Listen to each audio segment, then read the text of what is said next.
ڕێزدار لقمان عزیز بازرگان زێر و ئەڵماسن لەگەڵ me بخێر هاتی کاک لقمان زێرنگرê mêvanê Hevrêstê xalek behsî kir rawestana bazar got ji ber vegeriyana geştyaran havînên behez dikin dewamê qutabxaneyan jî hatine dest pêkirin li vir li hewlêrê çawa eger bu tevgera bazar behez bikin بۆ خۆ ئەو شتانە دەورەکەی هەیە کە بڵین لە بازارەکان ئەتڵە دەبێت بازاری ئێمە حرەکەمان زیاتر دەبێتن و فرۆشتنمان باشتر دەبێت لە وەختی مەعاش دەبێت و وەکو ئەو شتانە دەبێت ئەوانە تەئسیر دەکات لە بازار بەس بازاری زێر بەعام لە دنیا ئێمە چەند هۆکارێکی هەیە هۆکارەکان دەرەوەن هۆکاری ناوەن ناخۆشمان هەیە بەڵێ هۆکاری دەرەوە ئەوەیە ئێمە با بچینە سەر وڵاتی ئەمریکا پێش ماوەیەک پێش ئێستا ئێمە لەو لێرە چەند شتێکمان باس کرد کە گوتمان ڕووی زێر لە دابەزین دەبێت ئەمریکا بەتەما بوون چەند دەوڵەتێک دراوێک چاپ بکەن بەرامبەر بە دۆلاری ئەمریکی ئەو دۆلارە زەعیفکەن ئەمریکا گەڕایەوە بە ئابووری خۆی دیراستێکی ئابووری خۆی کرد و ئابوووریەکەی زۆر بە قوت کرد USD دۆلاری ئەمریکی بە قوت کرد هەموو معادنێکی دنیا بەرامبەر ئەو شتە دابەزی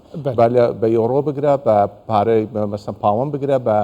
زێر بگرە هەموو بگرە زێر هەموو جیهانیە بەس هوکاری نافخۆژی مەهەنە نەها تایبەت گرێدای دولار di nav xwe de bandûrê serçêtke divê dema necêgiriya nirxê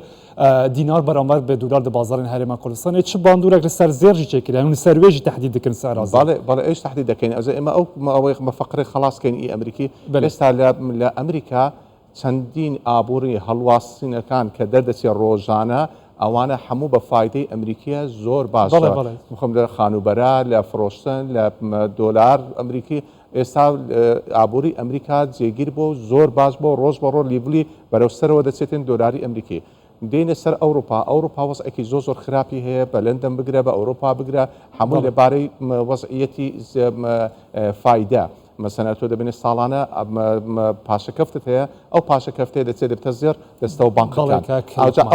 ئەوانە دەگەڕێتەوە سەر ئەوە گوتمان جیهانیە دێنە ناوخۆیمان باس دەکەین ئێمە بۆ زێر لێرە گرانە جار هەیە لە دنیا زۆر خەلکیە زۆر دادەبازێت ئێرە خۆیەتی جار هەیە لە جیهانیدا دەبەزێ لە ناوخۆی دانابەزێ ئێمە مشکلەکەمان ناوخۆمان لەگە بانکی مەرکەزیەکانمان هەیە چۆن بانکی مەرکەزیەکان ئێمە ئیستزار هەیە بۆ هەموو بانکەکان ئەلان دەکرێت دەبێت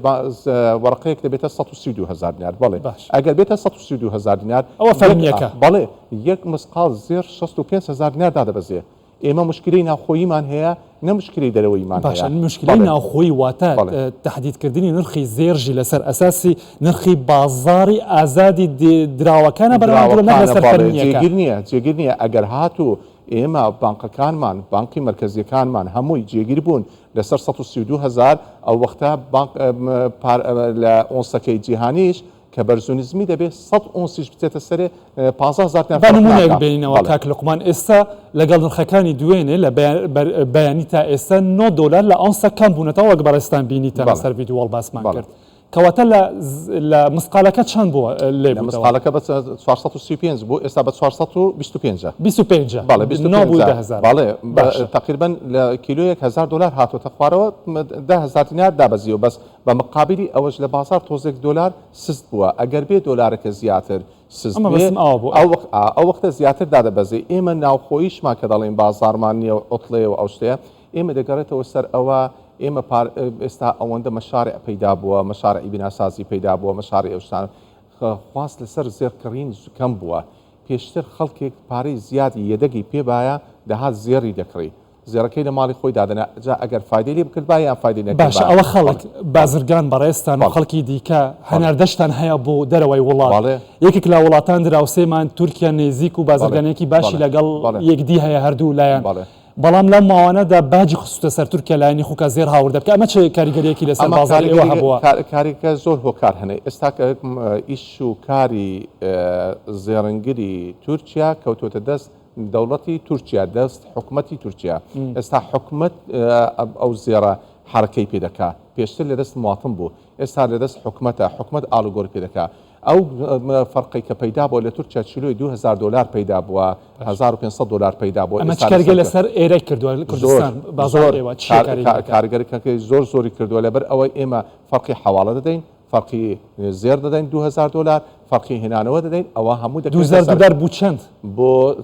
بۆ 1 کیلۆ زێر 1 کیلۆ زێر 1 کیلۆ زێر $2000 ئێمە فەرق دەدەین ئەو فەرقە بۆ ئێمە پەیدا بووە ئەوە هۆکار بووە کە زێر بەرز بێتەوە ئەگەر بەیانی لە تورکیا ئەو فەرقە نەمێنێ بۆ ئێمەش دادەکەوێت ژمارەك لە لای بەڕێستان هەیە بە نمونە ئەگەر خوش بازاری خوش بکەیتە نمونە چەند کەم بووە هەناردا بوو تورکیا زۆر ساڵ ئێمە بەر لە 6 مانگ باسکەین دەمانگ بە ئەو ساڵە باشکەین پێشتر زۆر زێر دەچوو بۆ تورکیا ئێستا ناتوانانی ئەگەر کیلۆیەک زێر لە تورکیا دەرکەی دەبی کیلۆیەک مقابلی ببیتەوە ژوورێ ناتوانانی ئیجازە نادا زیاتر بێ ژوورێ بۆ خۆیان دێنن بۆ خۆیان حکومت دێهێنێ ئێستا حکومت داخلی دەکا بەس ناتوانزایە ئەمینە بۆ خۆی دەپارێزێ ئیشەکە ئەوەیە بۆ خۆی بەهای زێر لە دنیا باسکەین لە هەموو دنیا بەهای زێر قیمەت خۆی ناچێت بە زەمان بە زەمان بە 10 ساڵ جارێک گۆڕانکاری بەسەر بەکوتی بە بینە سەر ئەڵماسیش کاکە لەقمان بازاری ئەڵماس چوونە لای ئەو بازاڕش بازاری ئەڵماس سەبرە خەڵکانێک هەیە لە زێر بێزار دەبن کە ئەوەندە کەواتە بۆ توژی زیاتر داوای ئەڵماس دەکەن ئێستا بۆتە عادەتی مەسەن زەواز دەکرێت توینزی ئەڵماس دەکرێت تاقمی ئەڵماس دەکرێت و شتانە دەکرێت سەبرە خەڵکەش ئێستا سەر نیزامی ئەوروپی ئێمە پێشتر خشتێ بووین کڕین و فرۆشتن لە ئەڵماس پەیدا بووە ئێستا با باسکەین بڵێن 10 ساڵ پێش ئێستا باسکەین چەند دوکانێک لە هەولێر ئەڵماسی دەفرۆشت ئێستا ماشەڵڵای لێ بە هەولێر بۆتە 50 دوکان 60 دوکان ئەڵماس دەفرۆشێ زیادی کردووە نرخەکان چونەکە بە کورتی پێم بڵێ ئێستا نرخەکانی ئەڵماس خراپ نییە بەچیە بە مسقالە بە چ حساب بە قیراتە بە قیرات بەڵێ قیراتی بە چەند ئێستا قیرات هەیە قیرات مەسەلەن ئەویش حرف ئەوەی هەیە وەکو زێر مەسەلەن بڵێن عیاری هەیە عیاری باشەکەی قیراتێک لە $6500 دەست پێ دەکات تا $10,000 یەک قیرات یەک قیرات دەست پێ دەکات ئەو شتە دەمێنێتەوە سەر ڕقەمی ئەڵماسکە گەلێک سپاس کاک لقمان عەزیز بازرگانی زێر و ئەڵماسان سپاس بۆ ئەمانەبوونەوە